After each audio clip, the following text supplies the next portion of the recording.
how the sector which incorporate with the approximate authority or government and follows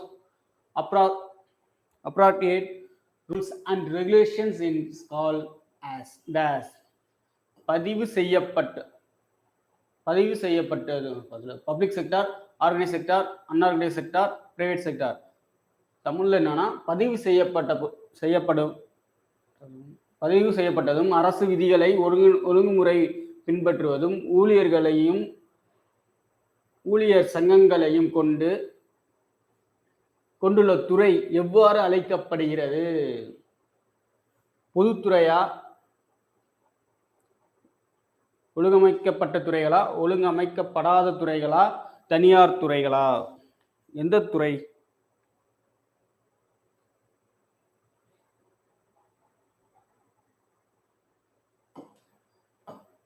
இங்கே கொடுத்துட்டாங்க நமக்கு answer வந்து பதிவு செய்யப்பட்டதுன்னா என்னது?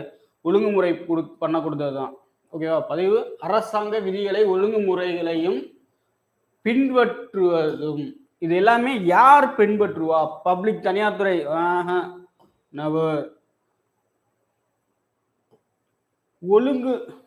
ஒழுங்கமைக்கப்படாத துறைகள் அவங்களே ஆர்கனைஸ் பண்ணல. ஒரு ஆர்கனைஸ் பண்ணாத ஒரு கம்பெனி எப்படி இது பண்ணுவாங்க, இதை பின்பற்றுவாங்க இது எல்லாத்தையும்? அப்ப இதுவும் கிடையாது. பொதுமக்கள் துறை, பப்ளிக் செக்டார், வாய்ப்பில்லை ராஜா. அப்ப அரசாங்க பதிவு செய்யப்பட்டதும், அப்ப ரிஜிஸ்டர் பண்ண ஒரு கம்பெனி, அப்ப ஒழுங்கமைக்கப்பட்டது. ஓகேவா? Next question. Which are the following statements are important innovatives by the government towards industrial policy? தொழிற்கொள்கையில் அரசு எடுத்த முக்கிய முயற்சிகளை யாவை? தொழில் உரிமங்களை விளக்கம் செய்யப்பட்டன. தொழில்துறைகளில் உள்ள ஒதுக்கீடுகளை நீக்குதல். பொதுத்துறை கொள்கை கொண்டு வரப்பட்டது. மேற்கொண்ட அனைத்தும். இண்டஸ்ட்ரியல் பாலிசி சொன்னேன்ல, இண்டஸ்ட்ரியல் பாலிசி ஒரு 6 இது சொன்னா என்னென்னது? இண்டஸ்ட்ரியல் பாலிசி வந்து 1948 ஃபர்ஸ்ட் இது.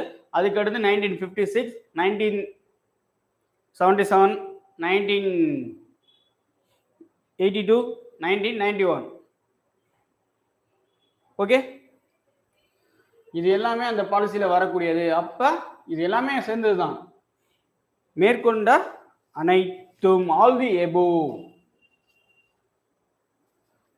Industrial declines. ஓகே, மேற்கொண்ட அனைத்தும் 2